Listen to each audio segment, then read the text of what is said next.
Assalamualaikum warahmatullahi wabarakatuh. Kembali kita berjumpa para siswa kelas 11 Teknik Kendaraan Ringan SMKN 1 Selong. Kali ini kita akan bahas tentang sistem suspensi untuk bagian yang pertama ya, karena nanti ada bagian yang kedua dan juga bagian yang ketiga. Untuk bagian yang pertama ini kita akan bahas tentang fungsi sistem suspensi. Kemudian nanti yang kedua ada komponen utama sistem suspensi, dan yang terakhir nanti yang ketiga itu ada oskilasi kendaraan pada sistem suspensi. Baik, untuk yang pertama ini kita akan bahas tentang fungsi sistem suspensi. Apa sih fungsi sistem suspensi itu? Jadi fungsi sistem suspensi diantaranya yang pertama adalah dia menyerap getaran ya, kemudian goncangan maupun kejutan pada kendaraan akibat permukaan jalan yang rusak atau jalan yang tidak rata. Ya, katakanlah jalan tersebut berlubang, kemudian miring, kemudian dia bergelombang, ada polisi tidur dan lain sebagainya. Ya. Kemudian yang kedua, dia menopang badan kendaraan di atas sumbu roda. Jadi sistem suspensi ini harus kuat karena fungsinya itu adalah menopang seluruh badan kendaraan, ya, termasuk juga penumpang kendaraan tersebut. Jadi tentu yang namanya sistem suspensi ini harus terbuat dari material yang kuat seperti itu. Kemudian yang ketiga adalah menjaga keseimbangan geometris badan kendaraan terhadap roda-roda, ya.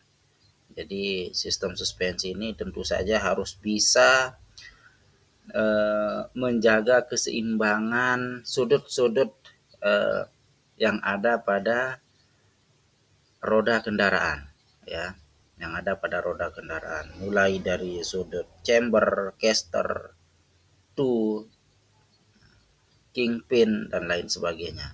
Nanti untuk materi yang ini kita akan bahas di pertemuan berikutnya. Ya.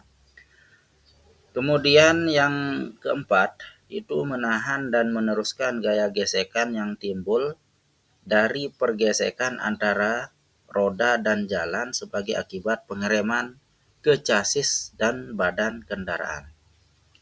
Jadi tentu sistem suspensi ini harus bisa menahan gesekan, gitu kan, akibat adanya pergesekan antara roda dengan jalan maupun akibat pengereman. Gitu.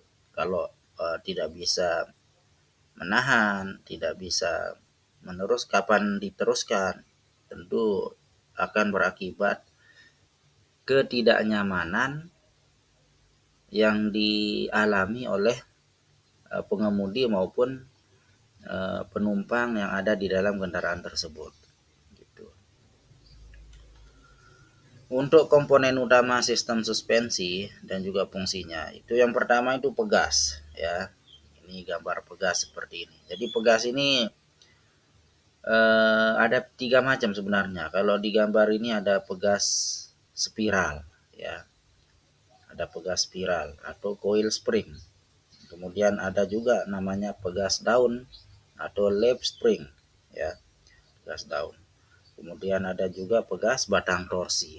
Nah, cuman yang ditampilkan di sini di gambar ini namanya pegas spiral atau coil spring. Pegas ini berfungsi untuk menetralisir kejutan-kejutan pada permukaan jalan. Seperti itu ya. Menetralisir artinya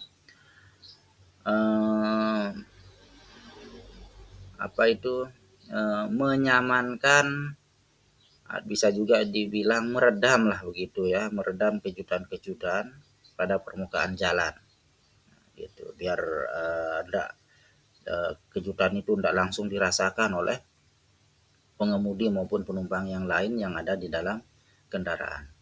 Kemudian ini ada shock absorber, ya, shock absorber atau peredam kejut. Kalian tentu pernah lihat gambar yang seperti ini ya, shock absorber. dia berfungsi meredam kejutan-kejutan yang terjadi dengan membatasi oscilasi dari gerakan pegas. Gitu. Maksudnya di sini ya, kalau seandainya pegas absorber ini tidak terpasang pada sistem suspensi, tidak dijadikan satu dengan pegas ini, maka yang terjadi adalah kendaraan tersebut akan melakukan gerakan berayun-ayun, ya, gerakan berayun-ayun, manakala kendaraan tersebut melewati jalan yang tidak rata atau baru saja melewati polisi tidur misalnya, ya, dia akan berayun-ayun terus, gitu. Dan tentu saja ini membuat pengemudi maupun penumpang merasa tidak nyaman, gitu, karena kan di ayun-ayun dia, gitu. Jadi tentu saja kita tidak akan nyaman berada di dalam mobil tersebut. Nah, oleh sebab itu dipasangkanlah shock absorber ini untuk membatasi gerakan berayun-ayun tadi, gitu. Jadi gerakan berayun-ayun itu atau diistilahkan dengan oskilasi, ya, gerakan oskilasi, gerakan berayun-ayun pada kendaraan. Jadi gerakan berayun-ayun ini tidak sampai terus-menerus terjadi. Jadi dibatasi gerakan berayun-ayun tersebut. Seperti itu. Jadi pegas dan shock absorber ini adalah satu kesatuan yang tidak bisa dipisahkan. Ya, satu kesatuan yang tidak bisa dipisahkan. Dia saling melengkapi. Gitu. Saling melengkapi, saling menguatkan antara pegas dengan shock absorber ini. Kemudian komponen yang ketiga yang gambar yang berwarna merah ini namanya stabilizer, ya.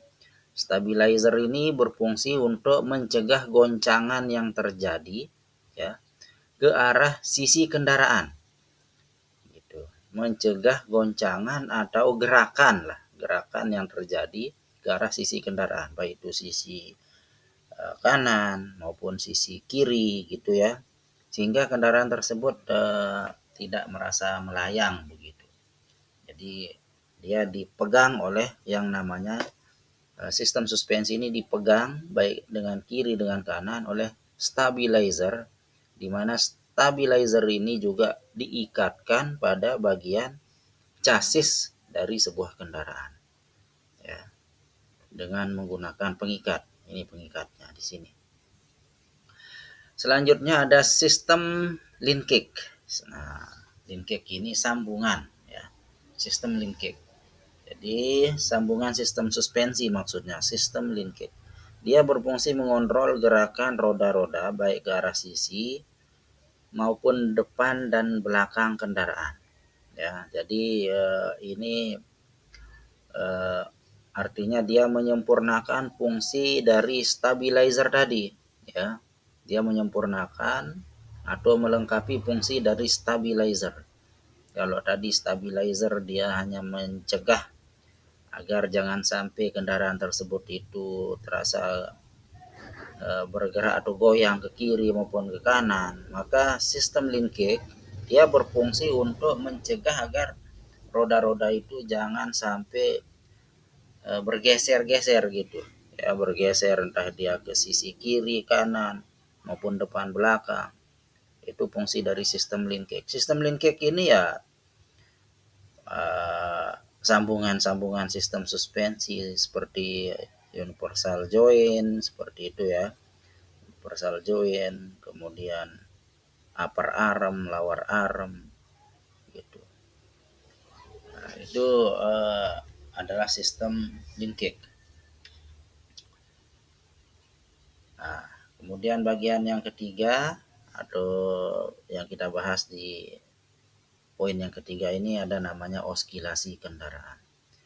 Nah, ini yang Pak Guru bilang tadi, oskilasi itu adalah gerakan berayun-ayun. Untuk oskilasi kendaraan ini biasanya dia akan terjadi pada wilayah sprung wide, ya, dan unsprung wide. Jadi seperti yang kalian lihat di gambar ini, sprung wake itu sendiri adalah bagian kendaraan ya, entah dia body, kemudian apa itu jok mobil, pokoknya semua yang ada di atas pegas itu namanya sprung wake ya, itu namanya sprung wake. Sementara yang berada di bawah pegas, roda, roda itu kan terdiri dari ban, pelek, kemudian bagian-bagian dari chassis ya, apa namanya, bagian dari sistem kemudi itu sendiri. Pokoknya yang berada di bawah pegas ya, as panjang, kemudian poros roda depan, poros roda belakang, dan lain sebagainya, itu adalah unsprung wake. Seperti itu. Nah ini, jadi begini, apabila sprung wake ya itu lebih berat daripada unsprung wake seperti ini ya, maka yang terjadi adalah kendaraan itu menjadi lebih stabil ya. Jadi tingkat keolengannya itu bisa diminimalisir karena pengaruh dari berat sprung wake ini sendiri. Jadi penumpang yang ada di dalam kendaraan tentu menjadi lebih nyaman seperti itu ya, jadi lebih nyaman karena uh, sprung wake ini lebih berat daripada unsprung wake ya, sehingga tentu apa namanya, tentu bebannya itu memberikan tekanan gitu, memberikan tekanan kepada pegas terus ke bawah, sehingga ini memberikan efek kenyamanan pada sebuah kendaraan, memberikan kenyamanan pada pengemudi maupun penumpang yang lain di dalam kendaraan tersebut. Nah, hal yang sebaliknya itu terjadi pada unsprung wake gitu. Manakala bagian-bagian yang di atas pegas ini ringan gitu ya, ringan. Kemudian tentu yang di bawah pegas berat begitu. Nah, ini yang memberikan efek yang tidak nyaman ya, memberikan efek yang tidak nyaman, sehingga tentu goncangan yang terjadi pada kendaraan akan semakin besar dan kita menjadi serasa tidak nyaman dan kadang-kadang juga serasa takut begitu berada di dalam kendaraan yang unsprung wake-nya lebih besar atau lebih berat daripada sprung wake ya, seperti itu. Nah, ini adalah oscilasi yang terjadi atau gerakan berayun-ayun yang terjadi pada sprung wake ya, sprung wake. Apa saja sih oscilasi yang terjadi pada sprung wake itu sendiri? Ada namanya bouncing ya, ada namanya yawing, ada namanya rolling, ada juga namanya pitching. Nah, ini kalian harus paham ini bagian-bagian atau nama-nama oscilasi yang terjadi pada sprung wake pada sebuah kendaraan ya, mulai dari bouncing, yawing, rolling maupun pitching seperti itu. Oke, yang pertama rolling. Rolling ini adalah gerakan berayun-ayun yang terjadi pada sebuah kendaraan antara sisi sebelah kiri dengan sisi sebelah kanan dari sebuah kendaraan apabila dia dilihat dari depan kendaraan. Gitu. Jadi pokoknya kalau dia sedang berlari mobilnya melewati jalan yang bergelombang, katakanlah seperti itu ya, kemudian membelok, nah, itu yang terjadi mobilnya serasa bergoyang, baik itu secara bergantian ke kiri ke kanan gitu. Itu oscilasi yang pertama pada sprung wake. Nah, ini terjadi tentu karena adanya sistem suspensi yang sudah mengalami keausan, apakah itu shock absorbernya, apakah itu pegasnya dan lain sebagainya ya. Kemudian yang kedua ada pitching. Nah, pitching ini adalah gerakan oskilasi yang terjadi pada kendaraan, ya, eh, antara bagian depan dan belakang secara bergantian. Jadi kalau bagian depannya sedang goyang ke atas, maka bagian belakangnya goyang ke bawah. Nah, begitu sebaliknya. Dan terjadi secara terus-menerus ketika mobil ini berlari di atas jalan yang tidak rata. Seperti itu, ya. Nah, ini disebutkan bahwa pitching mudah terjadi pada kendaraan yang pegasnya lemah. Seperti itu. Pada kendaraan yang pegasnya lemah. Kemudian yang ketiga ada yawing, ya. Yawing ini adalah gerakan oskilasi pada kendaraan, ya. Dia bergerak dalam arah yang memanjang, dia bergoyang dalam arah yang memanjang. Dan goyangannya silih berganti antara kanan dan kiri dari sebuah kendaraan tersebut, ya. Nah, pada umumnya apabila terjadi pitching maka diikuti juga dengan terjadinya yawing. Ya, kalau pitching dengan yawing dua-duanya terjadi pada mobil kita, ya tentu kita tidak nyaman, gitu kan. Nah, sehingga kita tentu harus melakukan pengecekan terhadap sistem suspensi tersebut. Barangkali ada yang aus, ada kebocoran pada sambungan sistem suspensi, ya, seperti itu. Jadi harus kita cek dia, kemudian dilakukan tindakan perawatan atau penggantian terhadap komponen sistem suspensi yang sudah aus atau rusak tadi. Kemudian ada bouncing, ya. Bouncing ini sendiri sebenarnya mirip-mirip dengan pitching. Kalau tadi pitching dia gerakan berayun-ayun atas ke bawah, namun dia secara bergantian antara depan dengan belakang. Nah, kalau yang bouncing ini dia secara bersamaan. Jadi kendaraannya itu bergerak berayun-ayun dari atas ke bawah secara bersamaan antara depan belakang. Pokoknya bersamaan dia. Ya, bersamaan. Nah, ini bisa dibayangkan ini gimana rasanya kita berada di dalam mobil ini. Ya, seperti ini. Selanjutnya oskilasi yang terjadi pada wilayah Unsprung-Wyke.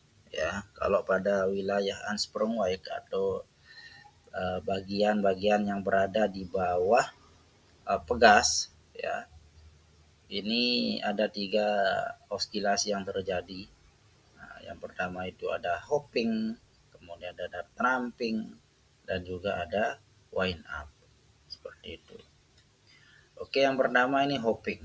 Nah, hopping ini ya sebenarnya sama dengan bouncing, ya, sama dengan bouncing. Cuman dia terjadi di wilayah Unsprung-Wyke atau bagian kendaraan yang berada di bawah pegas kendaraan, pegas suspensi kendaraan, ya. Jadi sama sebenarnya dengan bouncing. Kalau bouncing ya di atas pegas dia dia bergerak naik turun. Kalau hopping dia di bawah pegas itu dia bergerak naik turun. Kemudian ramping. Ramping ini sama juga dengan pitching, ya, pitching. Kalau pitching dia terjadi di wilayah Unsprung-Wyke atau di wilayah di atas pegas sistem suspensi, maka ramping dia berada di Unsprung-Wyke atau berada di bawah pegas sistem suspensi. Seperti itu, ya. Kemudian wind up ini adalah suatu kejadian atau suatu keadaan di mana pegas daun ini yang menggunakan pegas daun saja, ya. Pegas daun pada sistem suspensi rigid, ya, karena kita tahu kalau pegas daun itu diaplikasikan pada sistem suspensi rigid. Maksudnya rigid di sini adalah porosnya ini satu dia antara roda kanan dengan roda kiri. Beda dengan independen. Kalau independen dia roda kanan dengan roda kiri berputar pada poros yang berbeda. Kalau rigid ini berputar pada poros yang sama. Seperti itu. Jadi ini suatu keadaan yang terjadi pada eh, pegas daun seperti ini, yaitu dia melintir, dia apa itu dia melintir akibat pergerakan roda-roda ini, ya. Akibat pergerakan roda ketika dia belok kiri atau belok kanan, atau karena kondisi jalan yang tidak rata, ya, itu bisa menyebabkan pegas daun ini melintir, dan tidak tertutup kemungkinannya bisa jadi pegas daunnya bisa mengalami patah begitu, ya, bisa mengalami patah karena adanya efek dari wind up tersebut. Nah, efek wind up ini ya itu disebabkan karena pegas daunnya yang sudah mulai lemah, kemudian karena lemah, kemudian dia tidak tahan gesekan yang disebabkan karena pergerakan kendaraan tersebut, baik itu pergerakan ketika belok kiri, belok kanan, gitu kan, karena permukaan jalan yang tidak rata, apalagi kalau dia eh, apa menanggung muatan berlebih. Nah, ini biasa terjadi pada kendaraan-kendaraan berat, gitu. Misalnya truk, gitu kan, truk dam seperti itu. Baik, itu saja yang Pak Guru bisa sampaikan untuk eh, penjelasan sistem suspensi di bagian pertama ini, ya. Kita jumpa lagi nanti di penjelasan sistem suspensi untuk bagian yang kedua. Baiklah, para siswa sekalian, sampai di sini dulu perjumpaan kita. Pak Guru akhiri dengan ucapan wassalamualaikum warahmatullahi wabarakatuh.